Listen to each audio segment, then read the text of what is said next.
Bismillah wassalatu wassalamu ala rasulillah wa ala alihi wa ashabihi wa man wala, amma ba'd. Tumshukuru tena Mola subhanahu wa ta'ala kutuwafikia, kutupa tena fursa nyingine ya kuendelea kukumbushana, fadhakir fa inna dhikra tanfa'ul mu'minin. Yani kumbushaneni, kwa sababu kukumbushana kwa nufaisha waumini. Hata mwanachuoni yule wa kupanda mbinguni aweza kuwa ameghafilika, akapata aya moja tu ikamkumbusha jambo, ama akapata neno moja la Bwana Mtume likamkumbusha jambo, akawa lao angelikuwa silile neno angelikuwa amefika mbali. Tulianza mukaddima wa kuhusu vita vikubwa Ibilisi ama shetani kumvuruga binadamu, yani kumfanya atake ukubwa, na tukatoa mifano ya Ibilisi ya Firaun, kwamba Firauni Ibilisi alikwenda akamuingia akamwambia wewe ni Mungu kweli, mpaka kaamini kwamba na yeye ni Mungu kweli. Zile alama zote alionyeshwa na Nabii Musa akaziona ni fake. Yani lile lake yeye la uongo ndo limekuwa kweli, yale ya kweli yamekuwa ni fake, kwa sababu haya ni maradhi pia ya kisaikolojia yapatikana kwa wengi katika jamii tunaoishi na wao. Kuna mmoja aitwa Habanaka katika watu wajinga waliopita huku nyuma, alifika daraja kama kwamba yani hakuna kama yeye ulimwenguni. Hiyo ni historia mrefu ambayo ya huyu bwana, yeye mwenyewe alikuwa ana miujiza na maajabu ya vitekesho, lakini yeye aona kwamba ndo amekamilika. Lakini tuanze na shida ya kutaka ukubwa kwa ubinafsi, yani ubinafsi wako. Wajua tutagawanya sehemu mbili. Kuna mtu aweza kuwa ataka ukubwa lakini si kwa sababu yeye aitwe mkubwa. Kuna mtu aweza kuwa ataka uongozi au ataka utawala lakini si kwa maslahi yake, si kwa faida yake. Na dalili ziko. Tukimwangalia Saidna Abubakar alifariki, sijui alipata dirhamu ngapi nyumbani kwake. Saidna Umar alifariki, labda aliacha na deni. Ama Mtume usiseme kabisa. Mtume alifariki ndio yake makubwa zaidi. Yake ni makubwa na makubwa na makubwa, kwa sababu mambo mingi aliyaacha ya nini, ya utawala. Lakini serikali ilitawala. Yani serikali ya Uislamu ilikuwa juu, wao wenyewe walikuwa chini ya ile serikali wote. Tuanze kwa Mtume, tumalizie kwa Saidna al-Hasan bin Ali bin Abi Talib, na wengine kina Saidna Umar bin Abdul Aziz, na waliofuata wengine, na wale ambao wafaa wengine hatuwajui. Hata mitume pia wengine hatuwajui. Minhum man qasasnahum alik wa minhum man lam naqsus alik. Kuna mitume wengine tumeelezewa na Bwana Mola Subhanahu wa Ta'ala, wengine hatukuelezewa. Kwa hivyo na katika viongozi wema kuna wengine hatukupata historia yao, kuna wengine wamepita hatukujua. Yategemea sasa. Kuna wanazuoni wakubwa zaidi hatukuwajua. Mfano huo. Sasa tuanze na hadithi ya Sayyidina Abi Huraira radhiallahu anhu, asema amempokea Mtume sallallahu alayhi wa alihi wasallam aifasiri ile aya tuliosoma nyuma. Atuambia tilka darul akhiratu, hiyo nyumba ya akhera, yani pepo, naj'aluha lilladhina la yuriduna uluwan fil ardh, tumewaandalia, tumetayarishia wale ambao kwamba walikuwa hawataki ukubwa, hawataki cheo kwa maslaha yao. Usimtie Nabii Allah Yusuf kusema ij'alni ala khazainil ardh, wale ambao hawataki ukubwa wala fasada, la yuriduna uluwan fil ardh wala fasada wal aqibatu lil muttaqin. Katika kuifasiri hii aya ambayo ni Suratul Qasas aya 83, asema qala at-tajabburu fil ardh wal akhdhu bighayri al-haqq. Tajabburi ni kujifanya jabari, yani wafanya leo takalo, kujifanya yani mimi nimeamua hivi. Au kama Firauni aliposema ma urikum illa ma ara, mimi siwaelekezi isipokuwa ile ambalo kwamba nimeliona mimi ni sawa. Yani yeye ndo ana akili za watu wote. Wama ahdikum illa sabila rashad, yani njia ninayoongoza mimi ndo njia ya uongofu. Yeyote ambao sio njia yangu mimi, basi si njia ya uongofu. Subhanallah. Mola mwenyewe asema inna hadainahu sabil imma shakiran wa imma kafura. Yani hii falsafa au hizi fikra tukizichukua kwenye Qur'ani tukazifanyia mukarana na watu wabaya, tutaona Mungu afaa kusifiwa. Mungu asifiwe, Mungu atiiwe, yani hatuwezi kufanya lolote ambalo kwamba litakuwa ni sawa ama ni haki sisi kumfanyia Mungu. Hakuna jambo ambalo yani tumfanyie Mola tukawa tumejaribu angalau kujaribu kushukuru Mola subhanahu wa ta'ala. Mmoja asema shukru ilahi neema, kule kumshukuru Mola kwa neema hizi kubwa alotufanyia, ile kumshukuru ni neema mujibatun li shukriha, ambayo yatupasa kuishukuru tena. Kule kuweza kumshukuru, kusema alhamdulillah, kusema laka alhamdu ya rabbi au ashkuruka, ile kusema ni neema, tena yapasa tuishukuru, tuseme tena alhamdulillah kwa sababu amekuwezesha kusema alhamdulillah. Kwa hivyo shukru lillahi neema mujibatun li shukriha, fa kaifa shukri li birrihi wa shukruhu min birrihi, nitaweza vipi mimi kushukuru mema ya Mola na ile shukrani yenyewe ni katika neema yake Mola.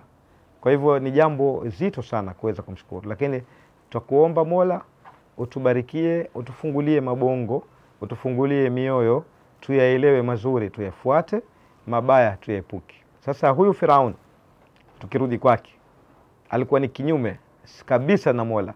Mola neema zote amezitoa si kwa maslaha yake, kwa maslaha yetu. Huyu mpumbavu ambaye haelewi analolisema yeye, yani asaidiwa, aneemeshwa na hawa watumwa, hawa Banu Israeli na Makibtu wale kwa jamaa zake, wote walikuwa wakimfanyia yeye kazi kwa sababu ya kumstiri na kumnyanyua na kumsaidia. Kisha yeye asema ma urikum illa ma ara. Subhanallah, yani yeye asaidiwa, yeye abebwa, kisha siwaonyeshi isipokuwa lile ninaloliona mimi, wama ahdikum illa sabila rashad. Angalia tofauti kubwa.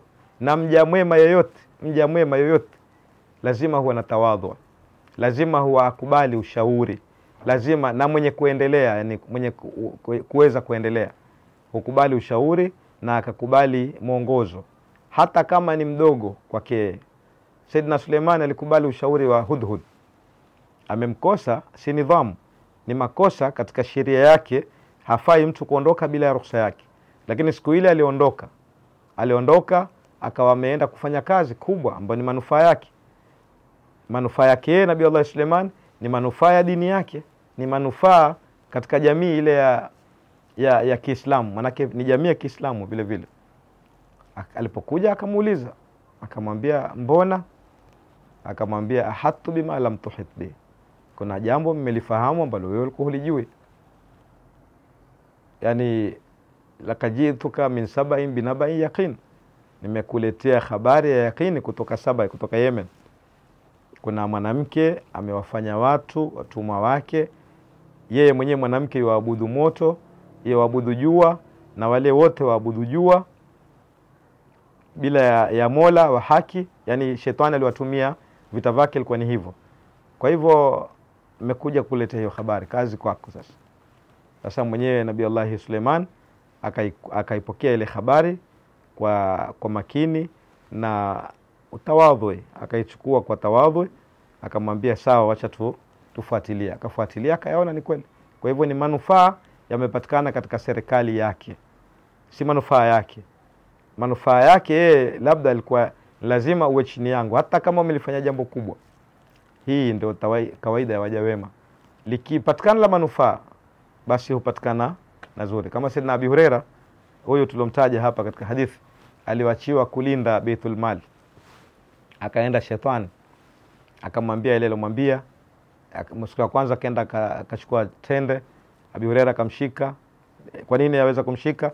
Haya ni mambo ambayo Mola Subhanahu wa Ta'ala awaonyesha baadhi ya waja wake wema. Baadhi ya waja wake wema. Nabii Allah Suleiman alitumia majini na viongozi kadhaa wametumia majini kwa maslaha ya umma, si kwa maslaha yao ya binafsi. Abi Huraira mara kwanza, mara pili akamuomba msamaha, mpaka mara ya tatu Mtume akamwambia, manake akampatia zawadi, akamwambia chukua Ayatul Kursi, ukisoma mimi nitakuwa sina uwezo tena wa kufika hapa katika kuiba hii tende. Hadithi sahihi katika Sahih Bukhari. Mtume akamwambia sadaka wa huwa kadhub, amekwambia kweli, yani hilo moja ni kweli. Hakumlaumu, wewe sijui kwa nini usifuate maamrisho yangu, kwa nini usifuate mwongozo wangu. Na yeye amekhalifu takuwa Abi Huraira, kwa sababu mara ya kwanza, mara ya pili, mpaka mara ya tatu ye mwenyewe yule ibilisi shetani ama yule jini kutoa njia ya kumzuia asifike tena pale, asiweze kufika tena. Kwa hivyo ni jitihadi yake yeye Abi Huraira, pamoja na kwamba yeye ameambiwa hifadhi yale mali pale ya Baitul Mali yasitoke, hata chakula pia kihifadhiwe. Yeye Mtume mwenyewe sallallahu alaihi wa sallam, mjukuu wake Sayyidina Al-Hasan alitunda tende tu, ni mdogo, mtoto mdogo, ataka kula, Mtume akampokonya zile tende, akaregesha, akamwambia hujui hii ni haramu kwetu, kwangu mimi babu yako, na kwenu nyinyi ahli zangu. Mafunzo mazuri. Lakini Abi Huraira hakumfokea, hakuwa nkali kwake, akamwambia tu hiyo ni amekwambia kweli, sadakaka wa kadhub. Yani imepatikana nini? Imepatikana maarifa na elimu kufahamishwa wengine. Yeye Abi Huraira amepata elimu ya practical, na pia wengine atakapokuwapa habari atawapa habari nzuri. Yani kwa ufupi, kiongozi akiwa na insaf, akiwa na ukweli wa kutumikia jamii, Mungu pia huteremsha baraka. Yatakuja hayo. Lakini akiwa na ubinafsi, ni mimi tu au bwana asifiwe, basi uharibika. Yeye mwenyewe uharibikiwa, batini yake uharibika, na ile mazingira pia, kwa sababu yeye ndo alotawala, yakaharibika yote, kama wakati wa huyu bwana Firaun. Atuambia kala atajaburu, kujifanya jabari, yani kufanya leo takalo wewe, wal akhdhu bighairi alhaq, na kuchukua vitu vya watu bila haki, kuweka ushuru mkubwa, kuweka mambo makubwa. Kisha maslahi ya nani? Mshahara wako shilingi ngapi? Wewe mshahara wako shilingi ngapi? Wajidai una dini, wajidai wewe ni mtu wa msikiti ama wa kanisa, mshahara wako shilingi ngapi? Na yule maskini aliyoko chini yako yuwala nini kwa siku mzima? Kwa nini wewe hivyo? Wewe kwani huna pesa? Hebu soma kweli, mwangalie Yesu, mwangalie Mtume Muhammad, waangalie viongozi wema wote, waangalie walipoondoka wameacha nini. Kila kiongozi mwema kwa madhahibi yote, kwa dini zote, kwa mitume wote, hawakuacha ufalme. Ufalme ni Mungu yuwampatia yeye kwa upande wake mwenyewe direct, lakini si kutumia kunyanyasa watu, kujitajirisha wewe mwenyewe. Kwa hivyo ni kama tambihi, tuapeana. Hata wewe kama ni mkubwa wa shirika fulani, ni mkubwa wa shirika fulani, sawa, we kula mshahara mpaka ufike kwenye shimo, lakini kuna na wale wengine wanaofanya kazi, kuna wengine wafanya kazi muhimu zaidi kuliko wewe. Wewe ni lile jito la kuangalia watu wafanye. Kuna mwingine yuwasumbuka masaa 24 au masaa 12. Kwa nini wewe uhifadhi zaidi heshima yako na nguvu yako, mwingine usimjali? Ni mambo tu tupenda kutanabaishana, kwa sababu hii dini imekusanya yote, haikukusanya upande mmoja tu. Ni tuhusiane, tukumbushane, tulainishane nyoyo, nyoyo zilainike, siwe ngumu. Mtu akaangalia ubinafsi wake tu, yani mimi ni mkubwa, lazima na mambo yangu yawe makubwa. Hapana. Ukisikia mshahara wa Sayyidina Abubakar utashangaa, ukisikia mshahara wa Sayyidina Umar utashangaa. Yani na kila mja mwema asema kwamba mimi cha kunitosha. Sayyidina Umar mke wake siku moja alimpelekea halua, akamwambia hii katika zile mmebambanya, sitoi itakubambanya, yani mmeweka akiba. Sayyidina Umar akamwambia basi aonesha mshahara wangu mimi huzidi matumizi yangu, ataregesha katika Baitul Mali. Na kwa nini Mola asiwanyanyue hawa? Hawakujinyanyua wao wenyewe, ni Mola aliwanyanyua akawatukuza, kwa sababu walijiweka chini, wakafikiria na wengine. Ni nukta tu hiyo tumependa pia kuigusia. Na Sayyidina Ali bin Abi Talib radhiallahu anhu, tumemshika Abi Huraira ametuelezea kutoka kwa Mtume, lakini Sayyidina Ali bin Abi Talib practically yeye mwenyewe tuambiwa kana yamshi fil aswaq wahdahu, alikuwa akitembea katika sehemu za biashara peke yake, bila ya bodyguard, bila ya nani mwenye kumfuata mwingine wa pili. Wa huwa walin, wakati huo yeye alikuwa ndiye amirul mu'minina, wakati huo yeye ndiye alikuwa amirul mu'minina, alikuwa ndio mtawala wa serikali ya Kiislamu. Yurshidu dhalla, awaongoza wale waliopotea, awalekeza njia ya usawa. Wengi hawakusoma watu wa biashara pengine hasa wakati huo al-Arab kama alivyotuambia Mola Subhanahu wa Ta'ala huwa hawakusoma. Sasa umwambia ukitaka kufanya hivi fanya 1 2 3. Wa yu'inu adh-dha'if, na akiwasaidia wale wanyonge. Yeye huyo Amir al-Mu'minin, sio kuzunguka tuna mandege na mahelikopta. Watu wengine hata ile matatu ama ile boda ya kufika pale kwao hawezi, hana uwezo huo. Wewe hata hujali yani, hata hujali. Wa yu'inu adh-dha'if wa huwa wa yamurru bil baqal, ampitia muuza mboga na yeye anunua pengine ile mboga, anunua auza na wao. Fayaftahu alayhi alquran, mara nyingine akimfungulia Qur'ani, akimsomea Qur'ani yeye mwenyewe Sayyidina Ali bin Abi Talib akisoma Qur'ani, ama akimfungulia yeye asome ili apate baraka katika ile biashara yake. Kisha wayakra, mara nyingi alikuwa akisoma hii aya Sayyidina Ali bin Abi Talib, tilka ad-darul akhiratu, hiyo ndio nyumba ya akhera, hiyo ndio pepo. Naj'aluha lilladhina la yuriduna uluwan fil ardh, tutaifanya ni special khas kwa wale ambao hawataki ukubwa katika ardhi, wala fasada, wala hawataki kufisidi, yani kuharibu. Wayakulu, alikuwa akisema tena Sayyidina Ali bin Abi Talib, nazalat hadhihi al-aya fi ahli al-adli wat-tawadhu, hii aya imeteremka kwa wale waadilifu, yani imewateremkia wale waadilifu ndio wataka kuingia katika pepo, na Mola atakuwa amewatukuza huko. Wale wenye kufanya uadilifu na tawadhu, yani kujiweka chini, min al-wulat, katika watawala. Kwa hivyo na mimi kama Ali bin Abi Talib nishapewa bishara ya pepo, nishapewa dalili za kuantangia peponi, lakini nikiharibu tu kidogo, na mimi Mola Subhanahu wa Ta'ala wala ya'manu makrallahi illa alqaumul khasirun, mwenye kujiaminisha na adhabu ya Mungu ama mabadiliko ya Mungu ni wale watu wenye kuhasirika. Kwa hivyo na mimi sijiamini, yani sijiaminishi. Hata mitume wenyewe walikuwa ni hivyo hivyo, kanu yaduuna na raghaban wa rahaban, walikuwa wakituomba kwa kupenda, kwa mahaba na hofu pia wanayo. Kwa hivyo na mimi nafanya hivyo, na nawasaidia wanyonge, naulizia hali zao, na wasaidia, yani natoa mchango wangu wa elimu na mfano wa mambo kama hayo. Wa ahlil qudra min sairi nas, na wale wenye uwezo katika watu wengine. Huyu nani? Huyu ni Ali bin Abi Talib, amejifanya mnyonge, mtawadhi, na huyu ndio alikuwa akitishia katika serikali ya Kikureshi, serikali ya Kiislamu, kupambana na Makureshi na Mayahudi wote. Myahudi yote paka leo kitajiwa Khaybar, yeye hujua tu kwamba nani ni Ali bin Abi Talib. Akitajiwa simba wa masimba, hujua ni Ali bin Abi Talib. Kumbe alikuwa vipi? Alikuwa mtawadhi. Man tawadha rafa'ahu Allah wa man tajabbara qasamahu Allah. Hata Mtume alisema, nimeamrishwa niwaambie, antawadhu, nyenyekeeni, jikeni chini, msijifanye wakubwa, hata la yabghi ba'dhukum ba'dha, ili yani msidhulumiane. Wajua wewe kisha kujiona wewe ni mkubwa, huwa wataka usikilizwe wewe, lakini ukijiona wewe na wewe katika jamii, huwa wataka jamii yasemaje, sio wewe waambia nini jamii. Wewe si kitu, wewe leo huko, kesho huko, lakini jamii bado iko. Kisha pia fikra ya jamii kwa jumla yashinda fikra yako wewe mmoja. Kwa nini yani kuwa na kibri namna hiyo, kujiweka juu? Ni vita pia hivyo.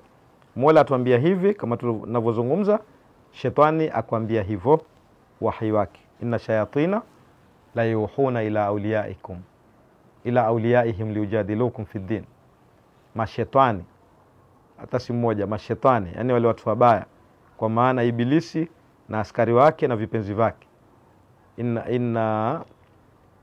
Inna shayatina la yuhuna ila awliyaihim, wawatia waswasi, wawaikia syllabus awliyaihim, wale vipenzi vao ama watifu wao, raia wao, liujadilukum fi din, ili wawajadili katika mambo ya dini. Wa ina ta'atumuhum innakum la mushrikun, na nyinyi mkiwatii, mkiwafuata kwa ile siasa zao na mipango yao, na nyinyi mtakuwa mushrikina, mmemshirikisha Mola, mmewaunga wao katika mambo yao. Sasa Sayyidina Ali bin Abi Talib nafikiri tumemuelewa, na Imam Tabari atuambia alipoifasiri ni aya tilka darul akhirah naj'alu na'imaha, yani hiyo nyumba ya akhera, neema yake akhera sote tutaenda, wema na waovu, wema na wabaya. Sasa huyo amefafanua kwa undani. Tutaifanya ile neema yake lilladhina la yuriduna takabburan anil haqqi fil ardh, tutawaekea ile neema ama ile starehe ya huko akhera wale ambao hawataki kiburi, ukubwa na kuacha haki katika ardhi. Kisha akatwambia wala dhulmun linnas, pia hataki kuwadhulumu watu, bighairi haqqin wa amalan bi maasi llahi fiha, akawa hana nia ya kufanya kumwasi Mola katika hiyo ardhi. Sasa haya ndio machache ambayo tumependa leo kuyaeleza kwa upande wa ubinafsi, yani kutaka cheo au kutaka ukubwa, kuitakia nafsi yako, kuitakia familia yako, kuitakia jamii yako, bila ya kuajali na jamii ya wenzako, bila kujali maslaha ya wenzako. Na haya tumuomba Mola inshallah taala atupe nyoyo za wale walopewa, wale kina Saidna Abubakar, kina Saidna Umar na wengine, kina Saidna Umar ibn Abdul Aziz. Saidna Umar ibn Abdul Aziz alikuwa akilia akisikia mmoja katika raia wake wana shida, kwa sababu si uluwa, hawakutafuta ulu wala fasadi. Ulu ndio husababisha fasadi, kama kwamba ufisadi ni matunda ya kule kutaka ukubwa. Ufisadi husababishwa na kutaka mishahara mikubwa. Ufisadi yani kila kikubwa, usingoje mpaka yote tuseme. Kila ukitaka ukubwa wa cheo, ukubwa wa mishahara zaidi ya kawaida yako na matumizi yako, ukitaka yani sauti yako iwe juu zaidi kuliko watu wote, haya ndio matatizo ambayo tumuomba Mola atuhifadhi nayo, tuepushe, atulekeze katika sirata mustaqima. Wassalamu alaikum wa rahmatullahi wa barakatuh.